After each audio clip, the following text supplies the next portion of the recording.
پہلا گروہ وہ ہے جو کلی طور پر احادیث مبارکہ کا انکار کرتے ہیں۔ قرآن مجید کے علاوہ ساری کی ساری احادیث جو ہیں وہ ظنی ہیں۔ کوئی شخص اپنی بیوی کو طلاق بتہ دے دیتا ہے، اب اگر اس نے طلاق دے دی ہے یہ پہلے خامد کی طرف لوٹ سکتی ہے۔ کوئی آیت کریمہ وہ کسی صحیح حدیث کے ساتھ ٹکراتی نہیں، احادیث مبارکہ کو ظنی الدلالہ سمجھا جاتا ہے۔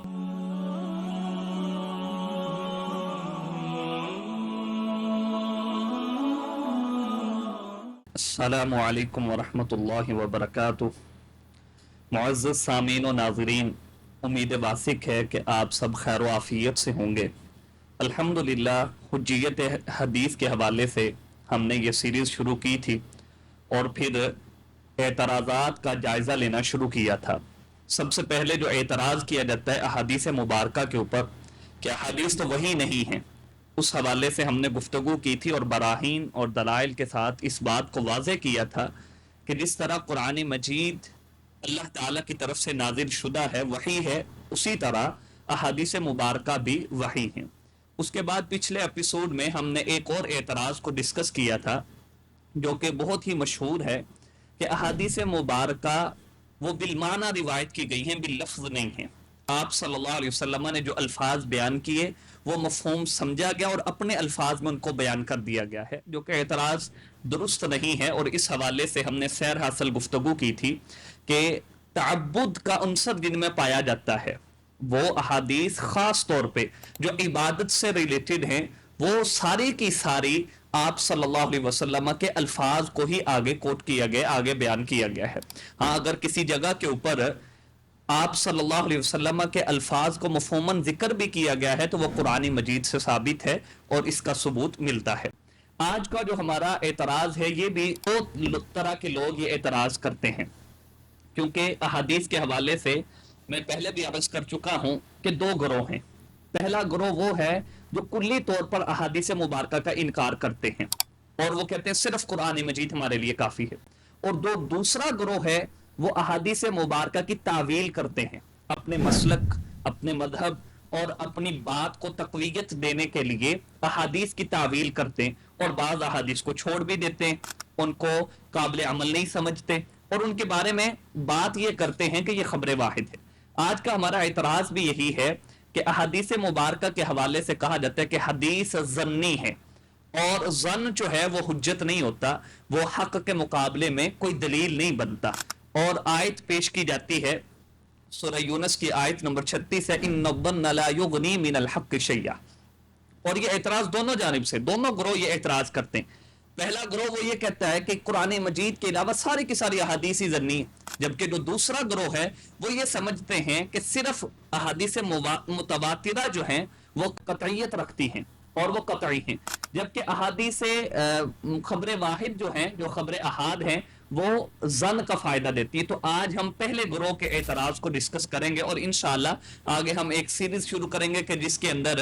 وہ لوگ جو احادیث من چاہی احادیث کو قبول کرتے ہیں یا احادیث کے اوپر اعتراض کرتے ہیں اس طرح کا کہ اس کو قابل عمل نہیں سمجھتے اور اپنی مرضی کی یا اپنے مسلک، منہج اور اپنے مذہب کو فائدہ دینے والی جو چیزیں ہیں ان کو مان لیتے احادیث مبارکہ میں۔ تو پہلا جو ہمیں اعتراض پہلے گروہ کا ہے کہ وہ کہتے ہیں قرآن مجید کے علاوہ ساری کی ساری احادیث جو ہیں وہ ظنی ہیں۔ ہم اس اعتراض کو ڈسکس کرنے سے پہلے یہ بات ذہن میں رکھ لیں اور سمجھ لیں، یہ بہت تھوڑی سی ٹیکنیکل سی بحث ہے کہ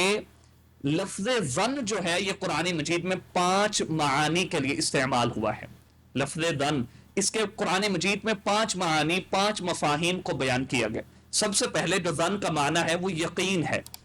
اور اس کو اللہ تعالیٰ نے سورہ بقرہ آیت نمبر 46 کے اندر ذکر کیا ہے، وَاسْتَعِينُوا بِالصَّبْرِ وَالصَّلَاةِ وَإِنَّهَا لَكَبِيرَةٌ إِلَّا عَلَى الْخَاشِعِينَ الَّذِينَ يَظُنُّونَ أَنَّهُمْ مُلَاقُو رَبِّهِمْ وَأَنَّهُمْ إِلَيْهِ رَاجِعُونَ، کہ اللہ تعالیٰ سے صبر اور نماز کے ذریعے مدد طلب کرو، اور اگرچہ یہ بہت ہی گراں گزرنے والی بات ہے سوائے خاشعین کے، یعنی جو اللہ سے ڈرنے والے ان کے علاوہ، اور اللہ سے جو ڈرنے والے ہیں ان کا عقیدہ منہج کیا ہے؟ الذین یظنون انہم ملاقو ربہم، وہ لوگ ہیں جو اس بات کا یقین رکھتے ہیں کہ وہ اپنے رب سے ملاقات کرنے والے ہیں۔ وہ اپنے رب سے ملنے والے ہیں، یعنی قیامت کے دن کے اوپر ان کا یقین ہے۔ یہاں لفظ ظن کا استعمال ہوا ہے، الذین یظنون، لیکن یہاں جو لفظ ظن ہے وہ یقین کا معنی دیتا ہے کہ ان کا یقین ہے کہ وہ اللہ تعالیٰ سے ملنے والے ہیں۔ دوسرا جو لفظ قرآن مجید نے ظن کا استعمال کیا ہے اس کا معنی ہے یقین کے علاوہ غالب گمان، یعنی اغلبیت ان کسی چیز کے بارے میں انسان کا گمان ہے اور وہ غالب ہے کہ میں یہ کام کر سکتا ہوں یا یہ کام ہو سکتا ہے۔ جیسے اللہ تعالیٰ نے قرآن مجید میں آیت نمبر 230 سورہ بقرہ کے اندر ذکر کیا فَإِن طَلَّقَهَا فَلَا جُنَاحَ عَلَيْهِمَا أَن يَتَرَاجَعَا إِن ظَنَّا أَن يُقِيمَا حُدُودَ اللَّهِ۔ یہ حلالہ شرعیہ کی بات ہو رہی ہے کہ اگر کوئی شخص اپنی بیوی کو طلاق بتہ دے دیتا ہے، 3 طلاقیں دے دیتا ہے وقفے وقفے کے ساتھ،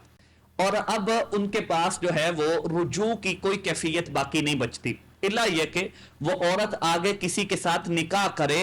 اور اس کے نکاح کی نیت یہ ہو کہ وہ اپنا گھر بسائے گی، یہ نیت نہ ہو کہ فار ٹائم بینگ جو ہے نا وہ نکاح ہو رہا ہے کچھ دنوں کے لیے اور پہلے سے ہی یہ بات طے ہے کہ یہ طلاق دے دے گا اور پھر یہ اپنے پہلے خاوند کی طرف واپس چلے جائے گی۔ اس کے بارے میں تو رسول اللہ صلی اللہ علیہ وسلم کا فرمان ہے، اللہ کے پیغمبر نے لعنت کی ہے حلالہ کرنے والے پر اور حلالہ کروانے والے پر۔ بہرحال یہ حلالہ شرعیہ کہ وہ عورت آگے نکاح کرتی ہے گھر بسانے کے لیے۔ اب کیا ہوتا ہے فَإِن طَلَّقَهَا فَلَا جُنَاحَ عَلَيْهِمَا أَن يَتَرَاجَعَا إِن ظَنَّا أَن يُقِيمَا حُدُودَ اللَّهِ۔ اللہ کہتے ہیں اگر وہ جو دوسرا خاوند ہے وہ بھی طلاق دے دیتا ہے یا وہ فوت ہو جاتا ہے، اب اگر اس نے طلاق دے دی ہے تو اب یہ پہلے خاوند کی طرف لوٹ سکتی ہے، لیکن اس کے لیے شرط کیا ہے ان ظنا ان یقیما حدود اللہ، اگر دونوں کو غالب گمان ہے کہ وہ اللہ کی حدود کو اب پامال نہیں کریں گے، اب وہ آپس میں گھر بسا سکیں گے، اب ان کے اندر اتنی میچورٹی ہے کہ وہ ایک دوسرے کے ساتھ رہ سکتے ہیں، اگر غالب گمان ہے تو پھر وہ دوبارہ سے نکاح کر سکتے ہیں اور وہ دوبارہ سے میاں بیوی بن سکتے ہیں۔ لیکن یہاں یہ بات ذہن میں رکھیے، یہاں لفظ ظن کا استعمال ہوا ہے اور معنی کیا ہے ظن غالب۔ تیسرا جو معنی قرآن مجید نے بیان کیا ہے وہ یقین کے مقابلہ میں شک ہے، یعنی یقین کا مقابلہ میں اگر ظن کا لفظ آئے گا تو وہ شک کے معنی کے اوپر دلالت کرے گا، جیسے اللہ تعالیٰ فرماتے ہیں ان نظن الا ظنا وما نحن بمستيقنين، یہ کافروں کا کہنا ہے، اور اس سے پچھلی آیت کریمہ میں بلکہ اسی آیت کریمہ میں اللہ فرماتے ہیں وَإِذَا قِيلَ إِنَّ وَعْدَ اللَّهِ حَقٌّ وَالسَّاعَةُ لَا رَيْبَ فِيهَا قُلْتُم مَّا نَدْرِي مَا السَّاعَةُ إِن نَّظُنُّ إِلَّا ظَنًّا وَمَا نَحْنُ بِمُسْتَيْقِنِينَ، یعنی کافر یہ کہتے ہیں جب ان سے کہا جاتا ہے کہ اللہ کا وعدہ حق ہے یعنی قیامت اس کے اندر کوئی شک نہیں ہے، تو یہ آگے سے کہتے ہیں ہم تو اسے ایک ظنی چیز شمار کرتے ہیں، ہم تو اس کو شک والی چیز سمجھتے ہیں، اور شک والی جو چیز ہے وہ یقین کے اوپر کبھی غالب نہیں آ سکتی۔ ان نظن الا ظنا، ہم تو اس کو شک والی چیز شمار کرتے ہیں، ہمارے ہاں تو یہ شک ہے، اس کے اندر کوئی حقیقت نہیں ہے کہ ہم نے اللہ کے پاس جانا ہے یا قیامت کا کوئی تصور نہیں۔ یہاں جو لفظ ظن ہے وہ یقین کے مقابلے میں شک کے اوپر دلالت کرتے ہیں۔ چوتھا معنی جو قرآن مجید نے بیان کیا ہے وہ جھوٹ بولنا ہے، کہ لفظ ظن استعمال ہوا ہے لیکن معنی ہے جھوٹ بولنا۔ اللہ فرماتے ہیں وَمِنْهُمْ أُمِّيُّونَ لَا يَعْلَمُونَ الْكِتَابَ إِلَّا أَمَانِيَّ وَإِنْهُمْ إِلَّا يَظُنُّونَ، یہ بھی سورہ بقرہ کے اندر آیت نمبر 78 ہے۔ اللہ فرماتے ہیں یہودیوں میں کچھ ایسے ان پڑھ ہیں جو تورات کو جانتے ہی نہیں ہیں، ہاں ان کی کچھ آرزویں ہیں، وَإِنْهُمْ إِلَّا يَظُنُّونَ، وہ صرف اور صرف جھوٹ بولتے، وہ صرف اور صرف اٹکل پچول لگاتے۔ اور دوسری جگہ پہ بھی اللہ تعالیٰ نے اس کا تذکرہ کیا ہے مَا لَهُمْ بِذَلِكَ مِنْ عِلْمٍ إِنْهُمْ إِلَّا يَظُنُّونَ، ان کے پاس کوئی علم نہیں ہے، کوئی علم والی بات ہی نہیں ہے، جاہل ہیں، لیکن پھر بھی یہ جھوٹ بولتے ہیں، اپنے بارے میں بھی، اپنے منہج، اپنے دین کے بارے میں بھی یہ جھوٹ بولتے ہیں۔ تو یہاں لفظ ظن استعمال ہوا ہے لیکن معنی جھوٹ کا ہے۔ اسی طرح پانچواں اور آخری معنی جو قرآن مجید نے استعمال کیا ہے وہ سوء ظن کا ہے، برے گمانوں کا ہے، اور وہ سورہ حجرات کے اندر اللہ تعالیٰ نے آیت نمبر 12 میں ذکر کیا اجتنبوا کثیرا من الظن ان بعض الظن اثم، کہ بہت سارے بدگمانیوں سے بچو، بدگمان ہونے سے بچو، کیونکہ جو اکثر بدگمانی ہیں وہ انسان کے لیے ان بعض الظن اثم، وہ گناہ ہے، بعض بدگمانی وہ گناہ ہے۔ یہاں قرآن مجید میں 5 معنی استعمال ہوئے ہیں۔ اب ہم دیکھیں گے کہ جو یہ آیت پیش کی جا رہی ہے جن کے بارے میں وہ کہتے ہیں کہ احادیث جو ہیں وہ ظنی ہیں، اور وہ سورہ یونس کی آیت پیش کرتے ہیں ان الظن لا یغنی من الحق شیئا، کہ حق کے مقابلے میں ظن جو ہے وہ فائدہ نہیں دیتا، وہ کسی طرح کا بھی حجت نہیں بن سکتا۔ کیا یہ آیت احادیث مبارکہ کے اوپر فٹ ہو سکتی ہے؟ سب سے پہلے یہ بات ذہن میں رکھیے، جس طرح ہم قرآن مجید کے معانی سے یہ بات سمجھ چکے ہیں کہ کبھی یقین کا معنی ہوتا ہے ظن کے اندر، کبھی جو ہے وہ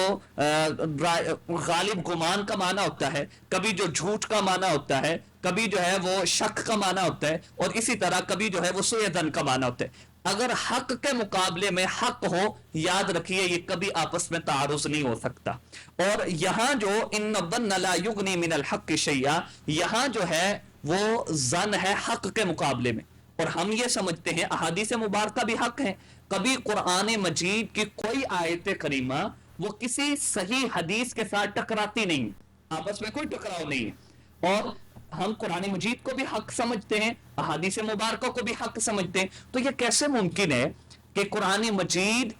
اور احادیث مبارکہ دونوں آپس میں ٹکرائیں، شریعت کے اندر متصادم ہو اور انسان کسی نتیجے پہ پہنچ ہی نہ سکے؟ پہلی بات۔ دوسری بات،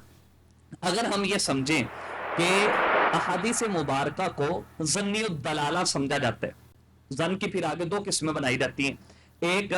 ظنی الثبوت ہے اور ایک ظنی الدلالہ ہے۔ ظنی الثبوت یعنی کہ جس طرح قرآن مجید کے بارے میں کہا جاتا ہے ذالک الکتاب لا ریب فیہ، اللہ تعالیٰ کا فرمان ہے کہ یہ کتاب، اس کے اندر کسی طرح کی کوئی شک نہیں ہے۔ ہاں بالکل اس میں کوئی شک نہیں ہے، یہ ظنی الثبوت ہے، قطعیت ہے اس کے اندر، یہ اللہ کی طرف سے نازل شدہ ہے، اس میں کسی طرح کی کوئی شک نہیں ہے۔ جبرائیل علیہ الصلوۃ والسلام اس کو لے کر کے آئے، رسول اللہ صلی اللہ علیہ وسلم کے قلب اطہر کے اوپر کم و بیش 23 سال کے اندر اللہ تعالیٰ نے اس قرآن مجید کو مکمل کیا، اس بارے میں کوئی شک نہیں۔ لیکن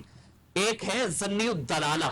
کہ قرآن مجید کی آیات کی دلالت جو ہے وہ کس طرح کی ہے، اور قرآن مجید میں دونوں طرح کی آیات پائی جاتی ہیں، ظنی الدلالہ بھی ہیں اور قطعی الدلالہ بھی ہیں، یعنی ایسی دلالت جو بالکل واضح ہے، اور اسی طرح ایسی قرآن مجید کے اندر آیات بھی ہیں کہ جو ظنی الدلالہ ہے، جن کے بارے میں انسان کو فوراً سے کوئی بات سمجھ نہیں آتی، اس کو دیکھنا پڑتا ہے، اس کے مفاہیم کو، سیاق و سباق کو دیکھنا پڑتا ہے، پھر جا کر کے بات سمجھ آتی ہے۔ جس طرح کہ قرآن مجید میں سورہ بقرہ کے اندر 282 نمبر آیت کریمہ ہے وَلَا يُضَارَّ كَاتِبٌ وَلَا شَهِيدٌ، اللہ فرماتے ہیں یہاں فعل مضارع کا استعمال کیا گیا، اور بعض قراءات کے اندر مجہول ہے اور بعض کے اندر معلوم ہے۔ اگر ہم معلوم اور مجہول کا معنی دیکھیں تو اس میں فرق پڑتا ہے،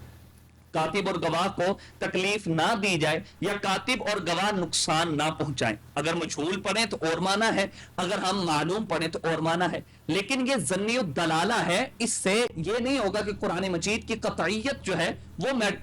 متاثر ہوگی، اس کے اندر کوئی فرق نہیں آئے گا۔ اسی طرح احادیث مبارکہ جو ہیں وہ بھی ظنی الدلالہ بھی ہیں، قطع الدلالہ بھی ہیں۔ ہاں جو صحیح روایت ہوگی، جس میں صحیح کی 5 شرائط پائی جائیں گی، وہ ہمارے لیے قطع الثبوت ہوگی، وہ چاہے خبر واحد ہو یا خبر متواتر ہو۔ اور انشاءاللہ اس حوالے سے ہم لیکچر بھی ریکارڈ کروائیں گے، جو خبر واحد کے حوالے سے کہا جاتا ہے کہ خبر واحد اس وجہ سے حجت نہیں ہے کہ وہ ظنی ہوتی ہے، انشاءاللہ اس موضوع کے اوپر بھی بات ہوگی۔ بہرحال یہاں ہمارے بات کرنے کا مقصد یہ ہے کہ جس طرح قرآن مجید کے اندر کچھ آیات ایسی ہیں جو ظنی الدلالہ، اور اللہ تعالیٰ نے اس کا تذکرہ قرآن مجید میں بذات خود کیا، هو الذی انزل علیک الکتاب منہ آیات محکمات ہن ام الکتاب واخر متشابہات، کہ اللہ نے جو آپ کے اوپر قرآن مجید آیات کو نازل کیا ہے، اس میں کچھ ایسی ہیں جو محکمات ہیں، جو بالکل قطع الثبوت قطع الدلالہ ہیں، اور کچھ جو ہیں